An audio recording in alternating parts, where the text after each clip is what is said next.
చిన్న తల్లి చిన్న తల్లి ఈమెకు నాకేమన్నా కోలుకున్నది ఆనందున్నది నేనెంతున్నా అరే కొట్టి ఉంటే కొడుకులు కొడుకులు అమ్మా ఇదేమన్నా చల్లగా వచ్చింది బాబు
ఎంతో సంతోషంగా ఉండేవాడిని అమ్మ నీతో ముద్దు తెచ్చేవాడిని ఈనాడు కోపం మారుకుపోయి మా వద్దకు వచ్చావు అయ్యా అమ్మ చెప్పండి నేను నిన్న మొన్న భోజనం ఫోన్ చేసి బడిలోనికి పోయి చదువుకునేవాడిని ఈ రోజు నా మిమ్మల్ని ఎందుకు ఉపయోగపడానో తెలుసునా మీతో నాకు పని కలిగారు ఏం పని బాబు ఏమిటంటే ఎప్పుడు చూసినా మీరే నాకు అవపడుతున్నారు అవును కానీ నా తండ్రి ఇవ్వడం లేదు అవును నేను ఎవరికి జన్మించాను నీ కొడుకునా నీ కొడుకునా నీ కొడుకునా నీ కుమారున్నా ఎవరి కుమారుడను కుమారు చిన్ననాడు నుంచి ఎంతో అల్లారి ముద్దుగా చాటి పెంచి పెద్ద చేశావు ఏనాడు నీకు ఆ మాట రాకూడదని ఈనాడు నీ మనసులో కలిగదు కావునా దానికి కారణం నీకు కాదు బాబు ఎందుకంటే గంగా స్థానానికి వెళ్ళగా అక్కడ నాకు దొరికావు నేను ఎవరి కుమారుడు అడిగినా చెప్పాను నాకు కూడా తెలుసు బాబు ఎవరి కుమారుడు ఎవరి కుమారుడు అంటే నాకు తెలియదు ఎవరు కొడుకున్నావు నాకు కూడా తెలియదు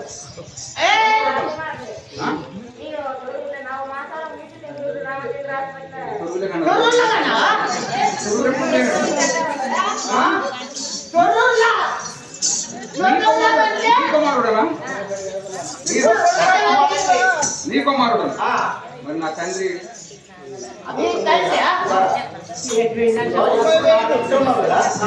మరి నా భక్తి ఆ ముండ కొడుకు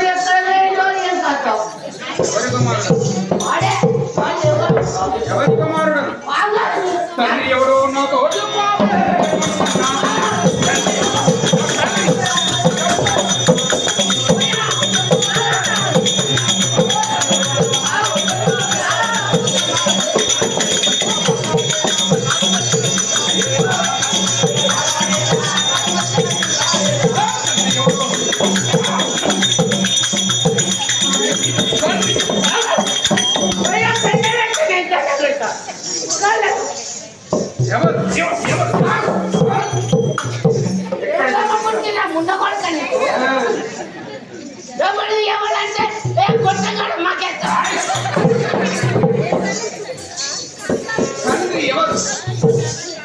నా తండ్రి అవ్వకపోవడం లేదు తండ్రి ఎప్పుడు జన్మించానా కోపాన్ని రాకపోవడం రంగుకు జన్మించానా బొంగుకు జన్మించానా నా తండ్రి ఎవరు తల్లి ఎవరు కుమారా అలా మాట్లాడుతున్నారు ఎవరో చెప్పునా చెప్పు చిన్నగారా చిన్ని కుమారా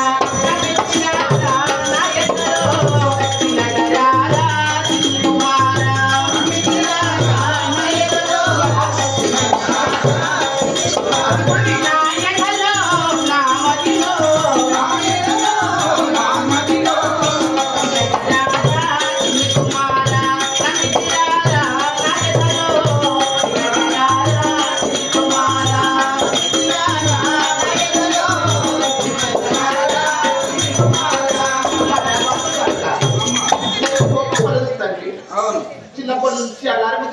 పెంచి పెద్ద చేశాము. మా పైన నీకు ద్వేషం ఏంటి బాబు? ఎవరు నా తండ్రి తల్లి ఎవరో చెప్పండి. ఇప్పుడు సందేహం కలిగదు కదా. అవును. మా నాన్న ఉన్నాడు, అంటే నీ తాతయ్య అవుతున్నాడు. అవును. ఆయన ఎవరు తెలుసునా? నాగేంద్రుడు. 12 సంవత్సరాల నాగేంద్రుడు కంటే లిప్పి తిరుగుతాడు. ఆయన దగ్గర వెళ్ళామనుకో నీ జన్మ వృత్తాంతం చెప్తాడు బాబు. మా తాతగారు చెప్తాడా అని చెప్పి వాళ్ళందరూ మరి నాగరాజు దగ్గరికైనా చేరవచ్చారు. నాగరాజు దగ్గరికి చేరవస్తే ఆ నాగరాజుని ఏమని అంటున్నాడు? కొడుకా ఇన్ని రోజుల దాకా ఇక్కడ ఉన్నవురా, కొడుకా ఇన్ని రోజుల దాకా ఉంటాను కానీ ఈ రోజు నీ తల్లి ఎవరో తండ్రి ఎవరో అని అడుగుతున్నావా? నీకు వెళ్ళిపోయే సమయం వచ్చింది, ఇక్కడ ఉండలేవురా. నీది ఏమో ఇక్కడ కాదు అక్కడ కాదు, నీది పెళ్లి చేస్తున్నప్పుడు పట్టమురా,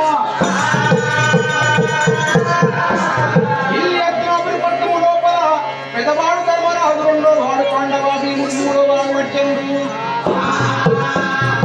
నాలుగో వాడు నటుడు నీ కుమారుని నీవురా. మా కుమారుని రాదని నాగరాజు చెప్పవచ్చు.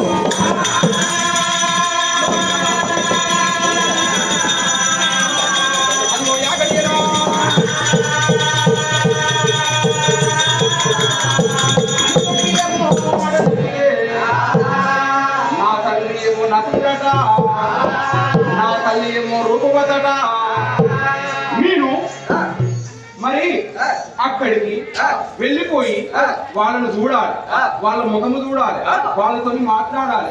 నా తల్లి ఎంత ఏడుస్తున్నదో, నా తల్లి ఎంత బాధపడుతున్నదో, నా తల్లి ఎంత కష్టపడుతున్నదో నాకు నీవు వెళ్ళిపోతా అక్కడికి అంటే మీరు వెళ్ళుకున్న ఏమని మాట్లాడతారు? వెళ్ళిపోకురా, కొడుకా నువ్వు వెళ్ళిపోకురా, నువ్వు పోతే ఇంకో దాకా మేము సాదుకున్నాంరా. కన్న ప్రేమ ఎలా ఉంటుందో తెలుసునా, పెంచిన ప్రేమ ఎలా ఉంటుందో తెలుసునా. పూర్వకాలాన ఒక కాపురైతయ్యా, ఆ కాపురైతుకు కొడుకు లేరు, బిడ్డ లేరు, సంతానం లేదు. అయ్యో నా బతుకు ఎందుకని, కొడుకు లేని ఎందుకని, బిడ్డ లేనిది ఎందుకని ఎంతో బాధపడతాను. బాధపడతా అంటే అతను బావి కాడికి పోయి వస్తాడు, ఒక ముంగీత పిల్ల దొరికింది. అల్లారు ముద్దుగా దాన్ని తెచ్చుకొని సాదుకున్నాడమ్మా. దానికి ముంగన్న పేరు పెట్టిండు. అది ఒక మనిషిలాగా మారిపోయింది. రారాయణ ముంగన్న అంటే వస్తాంది, దూర ముంగన్న పోతాంది. నోరు లేకున్నా కానీ ఏ మాట చెప్పినా కానీ వింటాంది. దుకాణంలోకి వస్తువు లేకుంటే చిట్టు మీద రాసి తప్పి ఆ వస్తువు పట్టుకొస్తాంది. అటువంటి ముంగీస పిల్ల ఎప్పుడు వచ్చినా అది రావాలని వాళ్ళకి ఆస్తులు పెరిగిపోయినాయి, భూములు పెరిగిపోయినాయి, జాగలు పెరిగిపోయినాయి. తర్వాత ఒక చక్కని కొడుకు పుట్టిండు. ఈ కొడుకు పేరు చిన్న ముంగన్న అని పేరు పెట్టుకున్నారు. ఆ ముంగీస పేరు పెద్ద ముంగన్న అని పేరు పెట్టుకున్నారు. అల్లారు ముద్దుగా వాళ్ళు బతుకుతారు. ఈ రోజున కరెంట్లు ఉన్న ఎన్నికట ఒడ్డు తీసుకుపోయి రోడ్డు కాడ దంచి తెచ్చుకుని అన్నం వండుకునేది. ఆ తల్లి ఏం చేసింది? చిన్న బొట్టు తట్టలేసింది. కొడుక పెద్ద ముంగన్న తమ్ముడిని ఉయ్యాల ఊపు, ఇక కావలి ఉండు, నీ ఒడ్డు దంచుక వస్తాము ఊకలైతే నీకు పెడతానన్నది. తలకాయ ఊపి ఆ ముంగీస తొట్ట మీద కూర్చోండి. ఆ ముంగీస అలాంటి ఉయ్యాలనైనా ఊపుతాంది. ఊపుతా అంటే ఆ తల్లి ఏమో ఒడ్డు దంచా వెళ్ళిపోయింది. వెళ్ళిపోగా అక్కడికి ఏ భగవంతుని మాయమో ఒక పాము నాగసర్పము తొట్టె నుంచి అయినా అక్కడికి ఏర వస్తాను. వస్తా అంటే ముంగీస బాగా చూసింది. పాము నా తమ్ముని వచ్చి చంపుతుంది, ఇది వచ్చి నా తమ్ముని ప్రాణం తీస్తుంది అని దానితో యుద్ధం చేసి పామును 3 ముక్కలు చేసి ఆ రక్తాన్ని ఆయన మూతికి పూసుకున్నది. ఆ రక్తాన్ని మూతికి పూసుకొని నేను మా అమ్మ దగ్గరికి పోతా, ఈ రక్తం చూయిస్తా, నన్ను తెచ్చుకొని నూక చాలా పెడతాది అనుకున్నది. అనుకుని రోడ్డు కాడికి వచ్చి చెప్తామంటే మాట రాదు కదా, తలకాయ చూయించుకుంటా. అమ్మా ఇగో నా రక్తం చూడు, నా మూతి చూడు, నేను పామును చంపాడని మూతి చూయిస్తా అంటే తల్లికి ఎట్లా అర్థమైంది? తమ్ముడు ఏడుస్తా అంటే తమ్ముడు వినపోతే కంటలు ఒరిగి తమ్ముడిని చంపి వచ్చింది అనుకున్నది. అనుకోని చేతుల ఒడ్డు దంచే రోగంతోని తలకాయ మీద ఒక తెప్పేసిందమ్మా.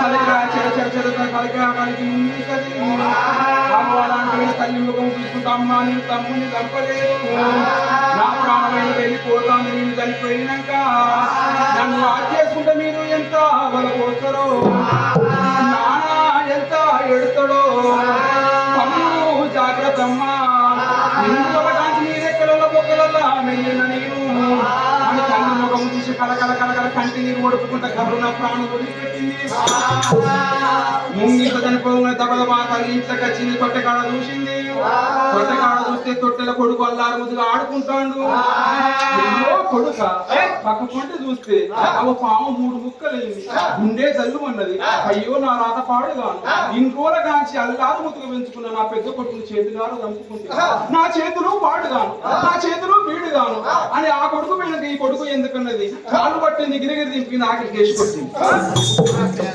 ఆ కొడుకును చంపింది ఈ కొడుకును చంపింది ఆమె ఇద్దరు వెనుక నేను ఎందుకన్నది ఆమె ఇంటకు వచ్చింది దూరానికి ఊరి పెట్టుకొని ఆమె చనిపోయింది 12 అవుతుంది సచ్చి పోలే ఇంకా మధ్యాహ్నం అవుతుంది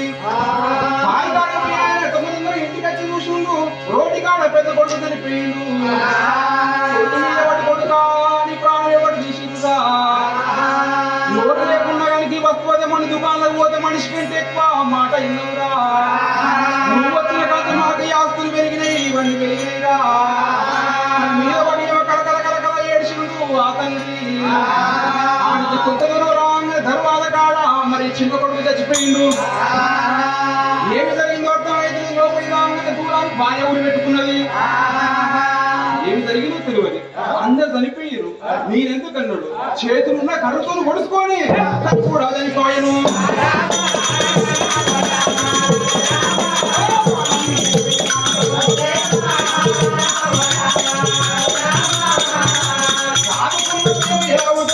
ఒక్క ప్రాణం చేయబట్టి ఎన్ని ప్రాణాలు పోయినా చూసినవా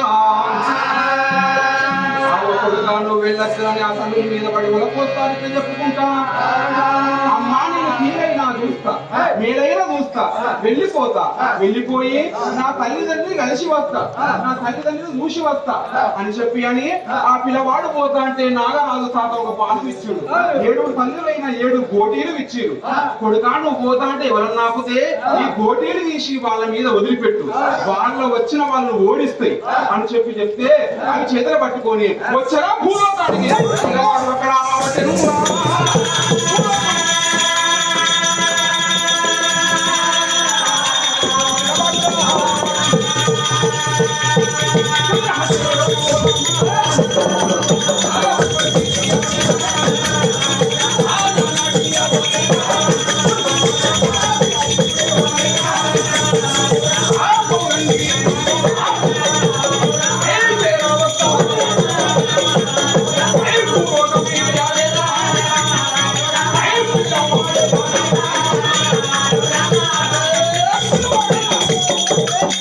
వచ్చారా భూలోకం ఏనవచ్చు ఇదేనా ఆకాశమే ఇదేనా భూదేవత ఇదేనా సూర్యుడు ఇదేనా చంద్రుడు నేను భూలోకం వచ్చేసరికి నాకు ఎక్కలేని ఆకలి అవుతాను అని ఒక తోట పడితే తోటలోకి వెళ్ళిపోయిండు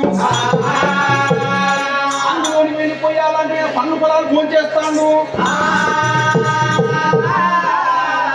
ఇంకా అంటే అక్కడ వనపాలకు చూసి యుద్ధానికి వచ్చింది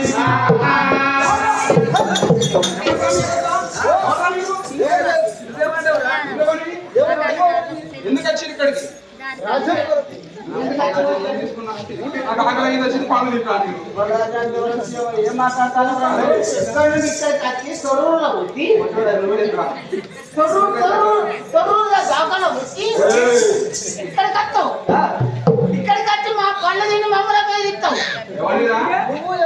చేస్తావైతాము ఏదో తెలియక పనులు తింటే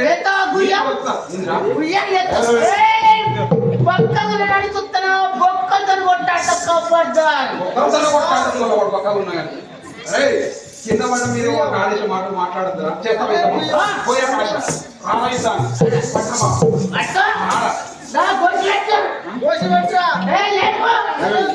గోసి పెడతారా రైతానికి వస్తాను ఎందుకురా ఈ పేద దాటి నువ్వు నన్ను వచ్చినా అనుకో నువ్వు మొగోడివే. అంతేనా? ఎలా? ఈ పేద కాదు ఏ పేదనే దాడతారు.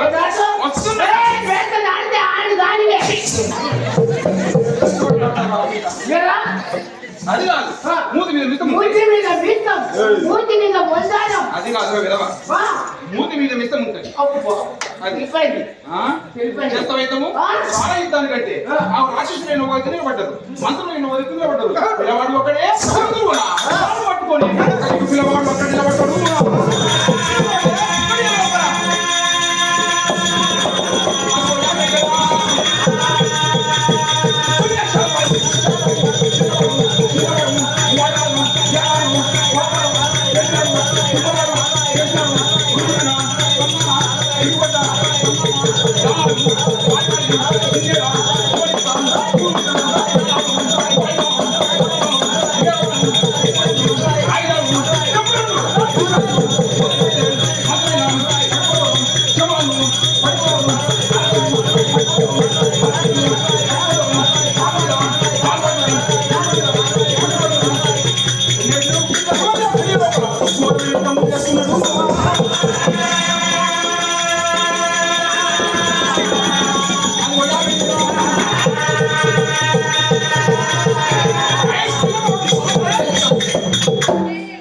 ఇచ్చిన బాణాన్ని చేస్తాను, కాలు మీద కాలు పడతాను, మొండె మీద మొండెం పడతాను, చెయ్యి మీద చెయ్యి పడతాను, రక్తము పంట కాలంలో పిల్లవాడు చిన్నవాడు కాదు, పాండు సంతతికి చెందినవాడు. ఎదురు వచ్చిన వాడు ఎవరు నిలబడతలేడు. అవి అలాంటి గుమస్తలు అవి శవాలే ఎక్కువైపోతున్నారు. అలా ప్రకారంగా అవి శవాలు గుట్టలు పడతాను. పిల్లవాడు యుద్ధం చేస్తాడు. రాంటిగా చెప్పని జవుడు చేయబెట్టి అలాంటి గొల్లిని తీసి వాళ్ళ మీకు అక్కడ వదిలిపెడతాడు.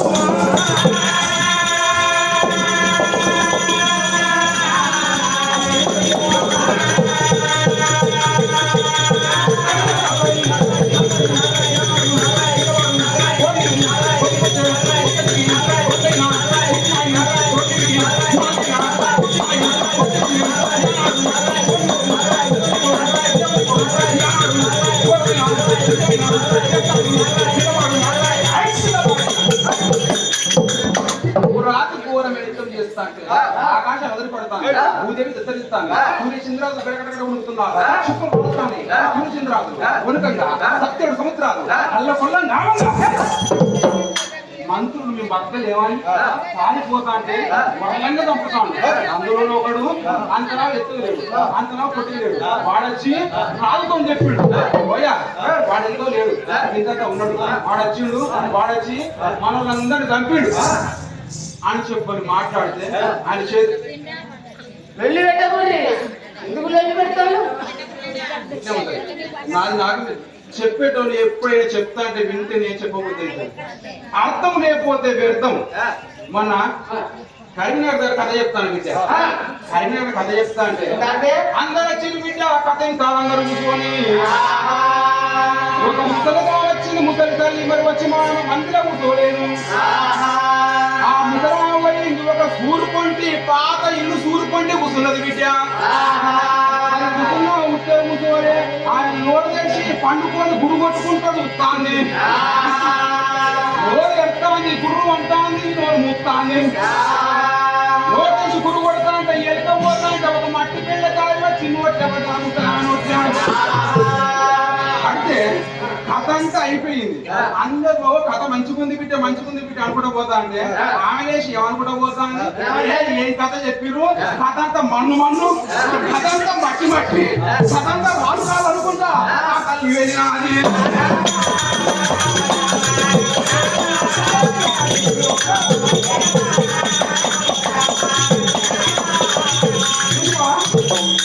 అర్థం చేసుకుంటుంది.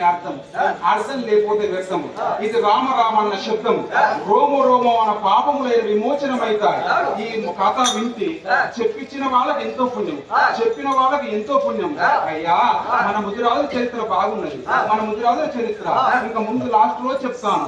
ముదిరాజు అంటే సామాన్యుడు కాదు. ముదిరాజు అంటే 305 కులాల కంటే ముదిరాజు కులము ముఖములంత ఎక్కువ, అంత గొప్పైన వాడు మన ముదిరాజు. అడవికి పోయి ఆయన టెంపు తీస్తే 66 జీవ జంతువులకు వయసు తక్కువ. జేబులో 50 రూపాయలకి గంగైన 3 చుట్టూ తిప్పుతాడు.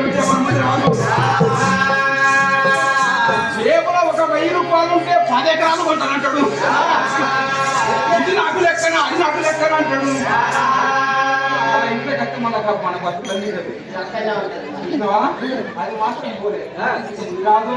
ఎక్కడ ఎట్లుంది? ఉత్తర దక్షిణ జన్మ ఉంది, గండకు లింగం ఉంది. మరి అలాంటి సూర్యుని చూసి సూర్య వంక లేదు, చంద్రుని చూసి చంద్ర వంక లేదు, కాలికి చెప్పు లేదు, నోట్ల సుట్ట లేదు.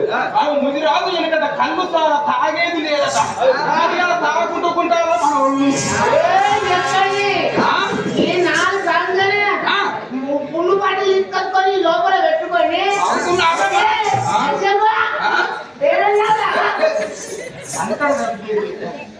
జంజనాలు వేరే, లింగంకాయలు వేరే, గుజరాలు ఎట్లా ఉండాలి, ఎట్లుంటే లక్ష్మి. ఈ చరిత్ర అంతా చెప్పే వాళ్ళు కూడా లేకుండా అయిపోయారు. రాష్ట్ర వాళ్ళ చరిత్ర చెప్తాం బిడ్డ. మరి మనం 5 రోజులు ముదిరాజులే విజయమనే అన్నం అయిపోయింది బిడ్డ. అన్నం అయిపోయింది, వండుకుంటానికి వచ్చింది. మన త్యాగం ఇంటికి ఒక 3,000 రూపాయలు చెప్పి, ఒక రోజు 5,000 రూపాయల సాధన ఖర్చు చెప్పి, ఆ 5 కిలోల బియ్యం చెప్పి ఈ కథ నేను చెప్పిస్తున్నాను. వారికి ముట్టింది ముచ్చి పట్టించుకోవాలని కుందరపడు ధర్మదానం సౌరమంత్రి ఆయన పెద్దమ్మ వాళ్ళ తోడుగా నీడగా వాళ్ళ ఇంటి వాళ్ళ భార్య వాళ్ళ శని ఎందు శక్తి ఎందు ఉండాలని కోరుతున్నాం. అదో పెడితేనేమో దీవించుకుంటూ పోతాం, పెట్టకపోతే మనం ఆయన కలకాలనుకుంటూ పోతే మంచిది కాదు. ఆడి బిడ్డ శాపన, అతివాణి శాపన. అవి కలిగితే మంచిది కాదు బిడ్డ. అయినా వాళ్ళు మంచిగా ఉండాలని కోరుకుంటారు. వాళ్ళు మంచిగా ఉంటేనే మనకు దుఃఖ కలుగుతుంది. అవి అలాంటి మన ముదిరాజులైన ఈ పుణ్య చరిత్ర చెప్పిస్తున్నారు. అందుకే ఎవరు కూడా నిశ్శబ్దంగా మాట్లాడకుండా ఇది ఇంటి ఇంకా శోకం ఉంటుంది, దుఃఖం ఉంటుంది, మంచి కథ ఉంటుంది. అందరూ కూడా ఒకసారి సపోర్ట్ చేసి మంచిగా రాలేదు.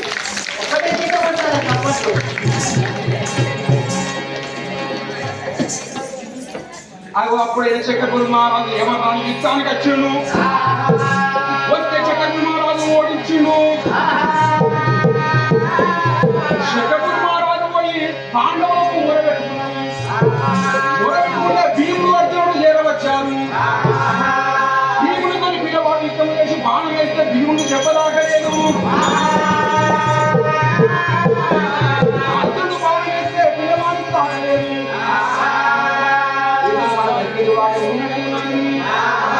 పిల్లవాడిని తీసుకొని హస్తినాపురానికైనా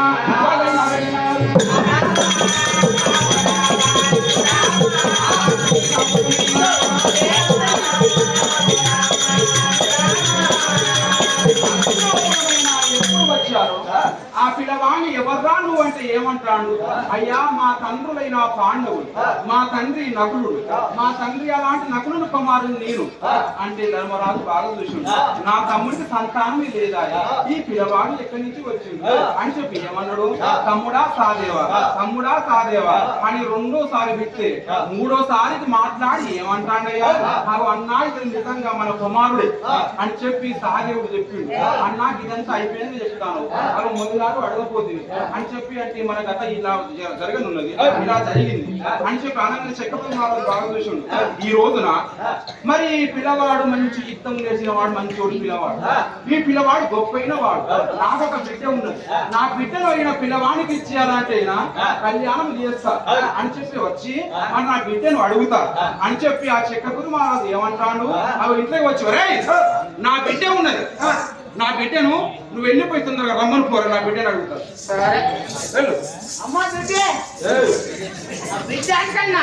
ప్రాణం తీస్తుంది. ఈ నుంచి ఒక్క రూపాయి తీసుకోకుండా పోతా బిడ్డ. అమ్మా బుజ్జి, ఈ పిల్లవాడిని పెళ్లి చేద్దాం, తొందరగా రమ్మని పో. వచ్చింది బేబీ.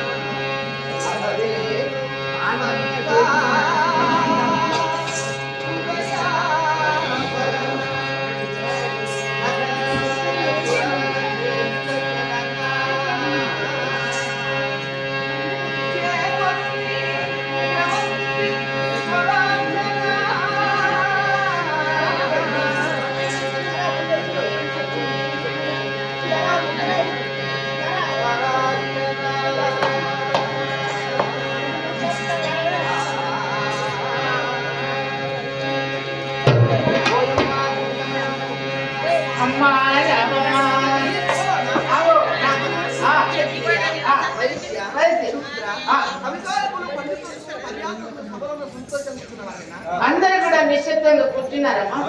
మన ముద్రాల సంఘం దర్శన ఈ అత్తివాల పైన దయదర్శి మనకు 5 లక్షల రూపాయలు మనకి 3 లక్షలే 5 లక్షల రూపాయలు ఇచ్చి 10 క్వింటాల బియ్యం ఇచ్చి రోజుకు 4-6 పులువాడి